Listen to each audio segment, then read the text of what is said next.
welcome back to the channel, everyone.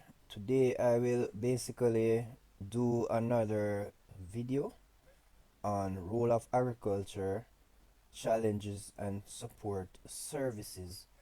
Alright, so in other words, we're going to look at the advantages and disadvantages of agriculture, and of course some support services, which means some institutions that support the development of agriculture in our country.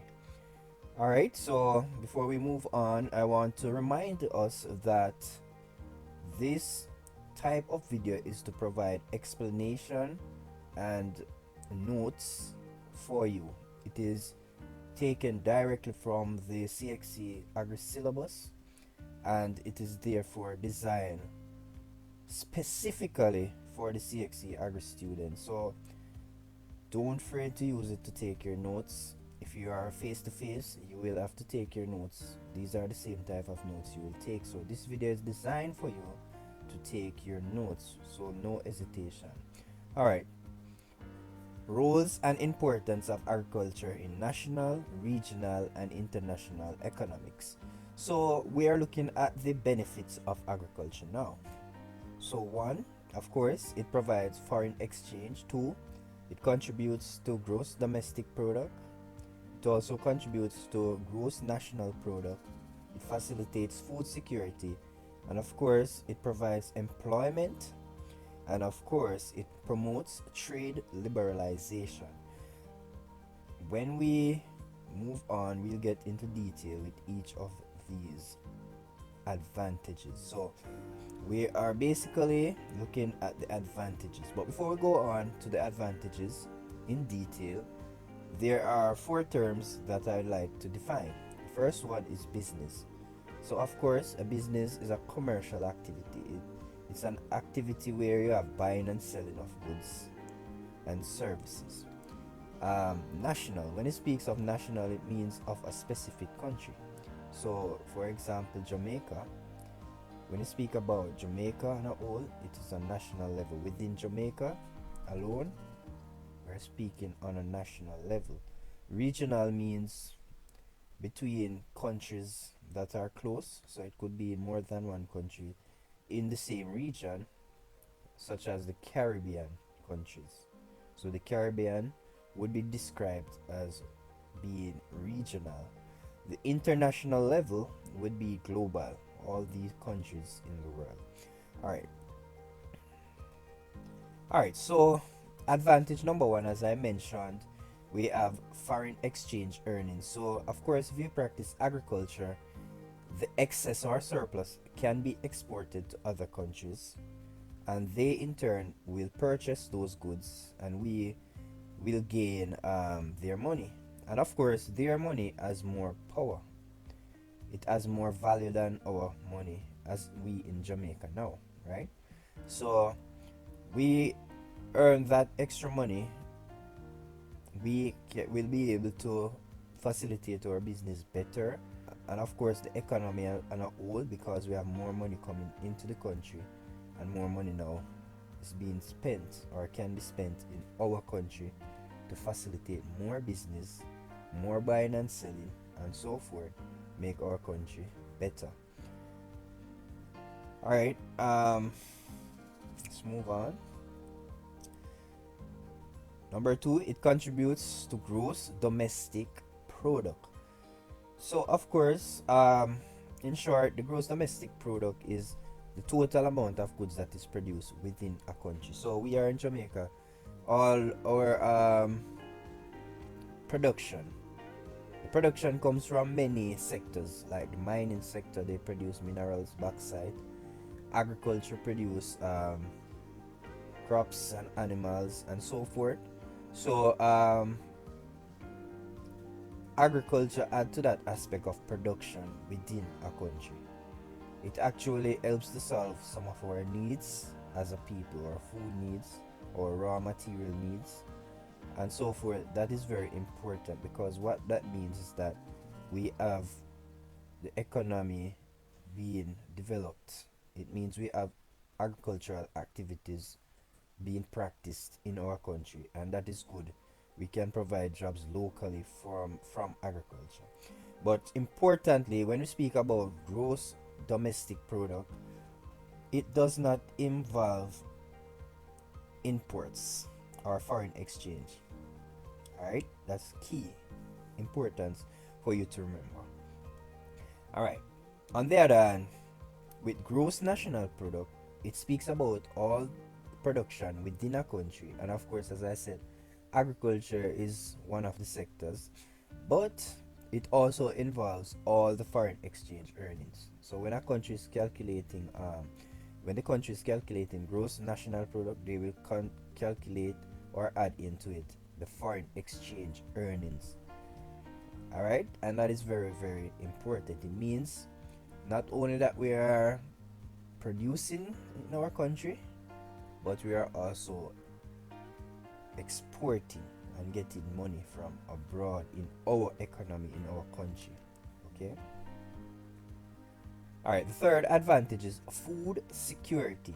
And what that means is that we as a country, we need to have food in our country so our people can have access to food and hence prevent starvation. Food security here means having enough food in a country, and of course these foods should be nutritious. They should be nutrient balanced to prevent the diseases that can be developed from lack of good food. Alright, so agriculture plays a significant role in food security.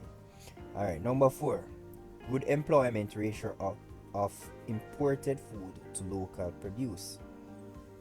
Alright, so what that means is that once we are producing in our country, we will be able to import less. And not only, once we are producing in our country, we can provide employment in our country. So agriculture as a whole, it helps to provide employment within our country and excludes some importing.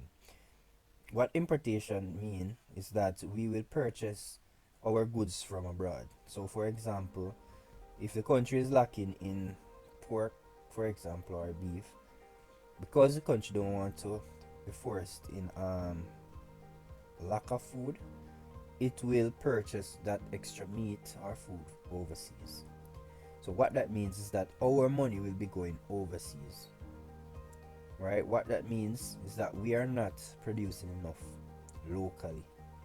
So what agriculture helps to do is to help us to produce more locally. It's a sector whereby we can produce more locally and do less importation. Because what happens if business persons can get these goods abroad, they will go ahead and purchase. That's the reality. If they see where they can purchase these goods overseas and take it back in our country and sell it to make a profit, they will do it. They will not cater to the farmers here. Alright? So individually, agriculture needs to be promoted and practiced in our country, in our own country, because the business persons, they are just trying to make a profit, and hence we will have competition abroad. Persons abroad, other countries, will sell to our country because they too want money. Alright, the next advantage is trade liberalization, and what that means is that different countries will come together and they will make agreements and on tax deduction, for example. Now what agriculture does is that once we are producing, then we will be able to negotiate with another country. Right? If we are not producing, we will not be able to negotiate with another country because we have to have something that that country wants. And once we are producing, then we will be able to negotiate with other countries that we don't want to pay any tax on certain goods. So what happens if we are not paying tax to purchase goods from another country? The thing is that these goods can be sold at a lower price to our people in our country. Alright, so when we produce, it's good for our country. We can negotiate with other country to lower our taxes, to relieve us of certain rules and quotas and so forth that would normally injure us trading with other countries. Alright, without further ado, let us move to the challenges confronting agriculture. Of course, especially in the Caribbean, Jamaica, for example, we face a lot of challenges. Alright, so here is a list of all the challenges that we will look at. So, climate and topography, lack of appropriate technology, lack of rural infrastructure, lack of extension services, predator larceny, land tenure systems, sustainable agricultural practice, or it could have lack of sustainable agricultural practice, environmental issues, food safety, natural disaster, gender issues. Alright, we're going to look at most of these in detail, where you'll get the definition and the explanation. And just a brief reminder, students, this is designed for you to take your notes and also to listen to the explanation. Remember. Alright. Some other major current issues that could affect agriculture are biodiversity destruction, global warming, bioterrorism, lack of food security, environmental degradation. Right. Alright, so let's go right into the climate. So climate is the weather condition over a period of time, and what that means is that you will have seasons such as dry seasons, such as like droughts, and of course you have like your wet seasons when you have a lot of rain. Now, when you have seasons like this, those are problems, because dry time would mean lack of water, and you know agriculture cannot function properly without water, so that is a problem, especially in underdeveloped countries where the water we can hardly get water. Sometimes we get water once per week, and that is a big issue for the farmers in agriculture. Sometimes they have to purchase water, and there's a lack of enough canals and dams. There's just lack of development overall to deal with these climatic conditions. The wet condition is also another issue. A lot of rain damage plant leaves, and hence you have more pests and disease attacking our plants. Alright? That's also another problem, because especially these Caribbean countries, we don't make our own pesticides. Right? And what that does is we have to be purchasing those pesticides at a very expensive rate or cost. So it's a big problem for us. Our countries, they are underdeveloped. We are not producing enough chemicals to deal with these pests and diseases, or we can even, the materials like greenhouse UV plastics, they are so expensive. The sustainable farmers, they hardly can really purchase some of these technologies. Alright, so there are much more to be done in our country, especially the Caribbean. Alright, topography. As you know, we are in the Caribbean, we have a lot of hilly lands, right? And most of the small farmers, they have hilly lands, because the flatter lands that are more suitable for agriculture, they are owned by people with more money, people who can afford them, right? So what happened is that these hill lands pose a problem, because you cannot get to do good agriculture on it in terms of commercial farming. You have to spend a lot of money. If you're going to try to mechanize the hilly lands, it would be difficult for you. To get a road to go on the hill land, it would be difficult. Alright, hill lands, they are exposed to soil erosion. So what it means, if you plow the land, more likely you will encourage soil erosion. Nutrients will be lost, and the farmers have to be constantly purchasing fertilizers to get his crop up to par. Alright, flatland, on the other hand, those are more suitable. They can accommodate machine, and they are more fertile than the hilly lands. Alright, lack of rural infrastructure is a problem. So we have rural infrastructure, but lack of infrastructure development. Right? So infrastructure, those are the basic services and infrastructures that a country should have, such as like your roads, your canals, your dams, your transportation system, your water system. All right, in agriculture, we have a lack of these in our country, especially here in Jamaica. The roads are not good. We don't have enough dams. We don't have enough canals.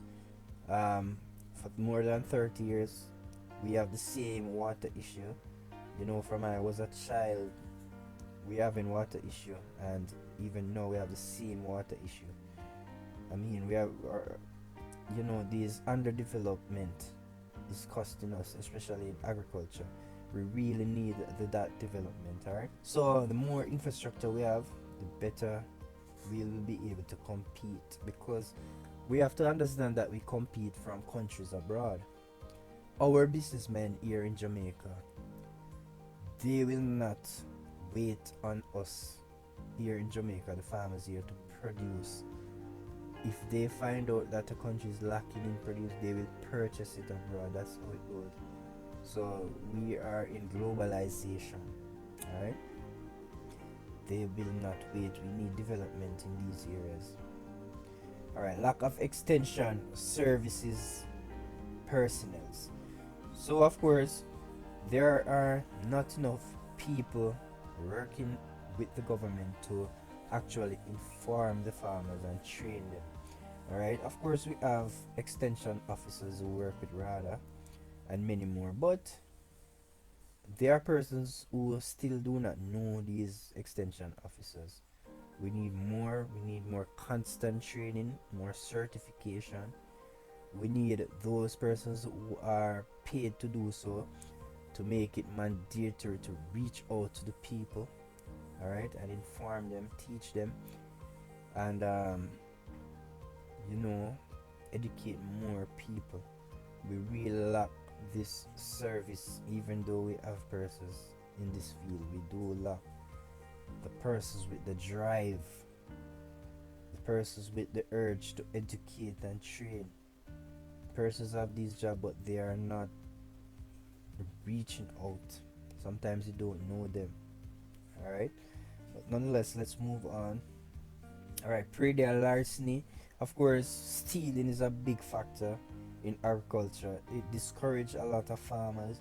It set them back in life, and they will not really want to go in farming. And sometimes persons with the money and the capital, the resources, they are afraid because of predial larceny, stealing. Land tenure system means our land is owned. Now in Jamaica, people can own land by land be willed or passed on from family down to family. Alright, people can purchase land, some extent people capture land. Alright, but what happened with when land is inherited is that persons that inherit land, because persons have more than one sibling, children, the land end up splitting and getting smaller and smaller. And so when the land is so small, it will not be able to accommodate a lot of agriculture. It's not enough to accommodate a house, and more so agriculture. So that's a problem.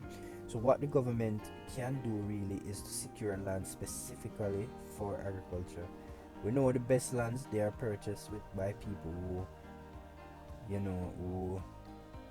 by persons who have the money, persons who have the privilege. Some of these lands, they are not owned by Jamaicans, they are owned by the colonizers' family.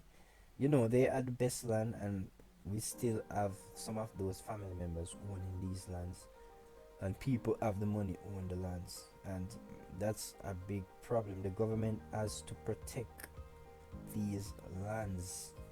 Alright, other persons come in from other countries, and they are owning the best lands. The government can really protect these lands for farmers. Alright, loss of agricultural lands. Of course, as I mentioned, the good agricultural lands, they are now being used to make hotels and so forth, housing schemes and so forth. We need to protect these lands. We need rules and regulation from the legislation authorities to protect more of these lands. Alright, lack of sustainable agriculture, meaning a lot of persons not doing agriculture to feed themselves. We need more of that. At least every home should have a small garden. You could plant some cabbage, don't have to be a lot, some pop choys, don't have to be a lot. We now can do container farming. Even you can farm on your veranda, on your rooftop. We need more of these type of farming. Alright. Environmental issues. We have environmental issues like soil erosion, landslide, because agriculture is dangerous to agriculture. Because when you clear the land, you are actually exposing the soil to land clearance, to the rain. You're exposing the land to soil erosion basically, because when you clear the land of its covering, the soil will get loose. When you plow the land, the soil will get loose and it is easily blown or washed away. Alright, because we have to also clear the land, we clear plants. What happened? We destroy the ecosystem, we destroy the habitats for organisms. The use of pesticides, what will happen? We destroy good organisms. So overall, we have a lot of pollution because of agriculture, and a lot of, as you can see, loss of biodiversity as well. Lack of food security, as I said, that's a problem. We're not having enough food in our country. Most of our food, they are imported, and what happens when we import food? It's causing a problem.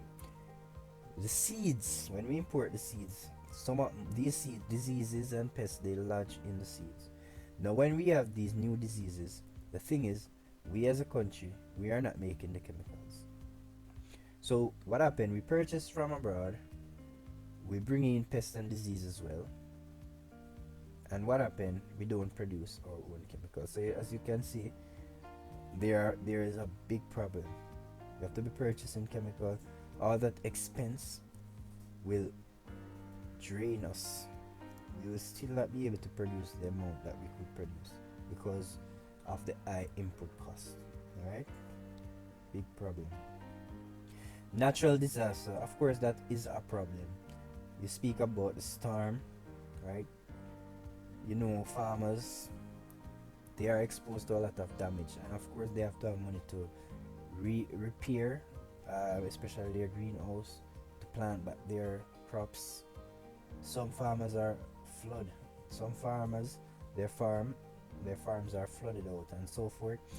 They are exposed to a big loss, and sometimes it's difficult for them to regain or to rejuvenate or restart. Bioterrorism, this is when organisms are used to attack another country. So one country use microorganisms to attack another country, especially when it comes on to livestock and crops. Alright, before we go into support services, I want to go back to some of the potential challenges here.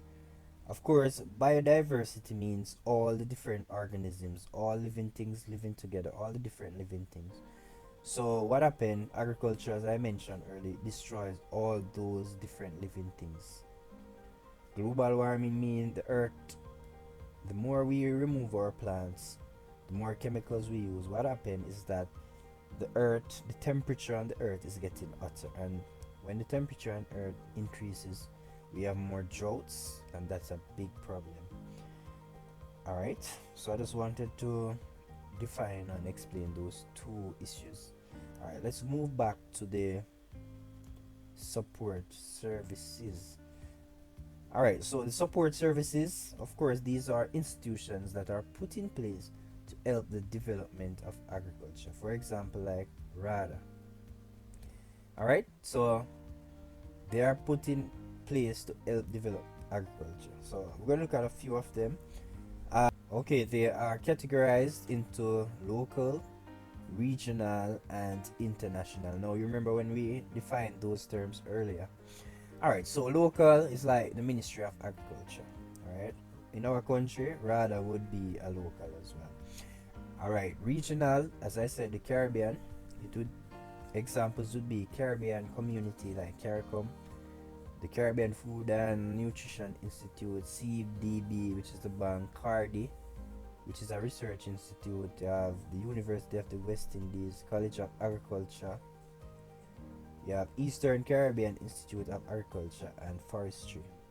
You have Guyana School of Agriculture, UA, again in Trinidad, Nakalva, Sydney Pagan Art Academy, and international, just a few of them. You have European Union, the Inter-American Institute for Cooperation on Agriculture. So we have a few of them, and we're going to just look at a few of them. So the University of the West Indies, it offers program in agriculture, and what that means, it helps to educate people about agriculture. Alright, it provides training for them and certification, which is the same thing as the College of Agriculture, Science and Education in Portland, Jamaica. Alright, what these institutions do, they pass on information. That's their input. Oh, there are other international programs here. We have the World Food Program. We have the International Fund for Agriculture Development, Food and Agriculture Organization. These are international. The Caribbean Community, which is a regional. I'm just going to look at about 2 of them or 3 of them in detail.